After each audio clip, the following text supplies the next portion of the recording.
श्रीराम जय जय राम। श्री अनंतकोटी ब्रह्मांड नायक राजाधिराज सच्चिदानंद सद्गुरु श्री ब्रह्मचैतन्य महाराज की जय। जय जय रघुवीर समर्थ।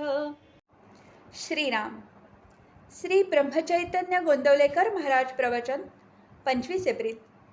संत हे आपला संबंध भगवंताशी जोडतात। आपले हृदय विषयाने इतके भरले आहे की तिथे भगवंताच्या प्रेमाला जागाच राहिली नाही।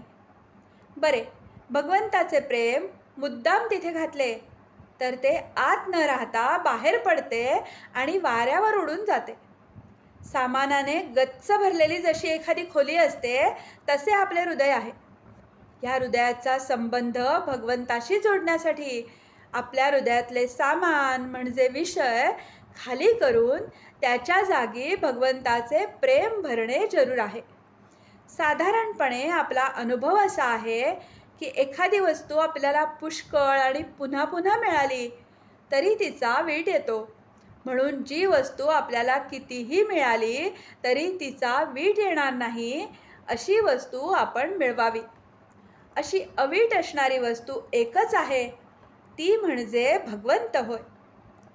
राजाने आपल्या नावाचा शिक्का केला आणि जो अतिप्रामाणिक होता त्याच्याजवळ दिला।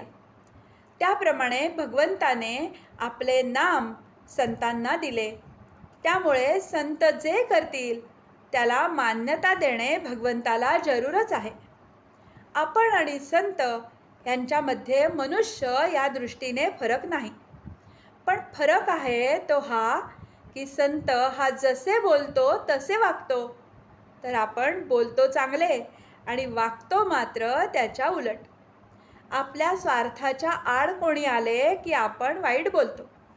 ज्याच्यावर आपण प्रेम करतो त्याच वस्तूवर दुसऱ्याने प्रेम केले तर आपण त्याला नावे ठेवतो।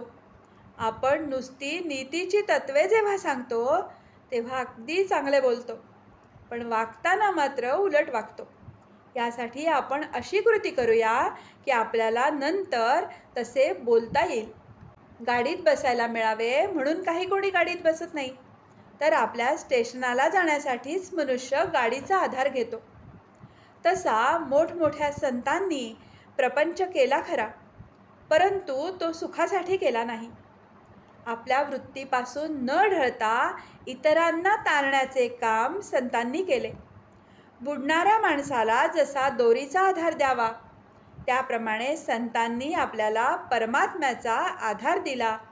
चंदनाच्या झाडाजवळच्या झाडांना जसा चंदनाचा वास लागतो त्याप्रमाणे संताजवळ राहतो तोही संतच बनतो। काही कष्ट न करता परमार्थ साधणे हेच सत्संगतीचे महत्त्व आहे। आजचे बोधवचन। आपण प्रपंचात इतके खोल जातो की संतांची हाकच ऐकू येत नाही, ती ऐकू येईल इतक्या तरी अंतरावर असावे। जानकी जीवन स्मरण। जय जय राम।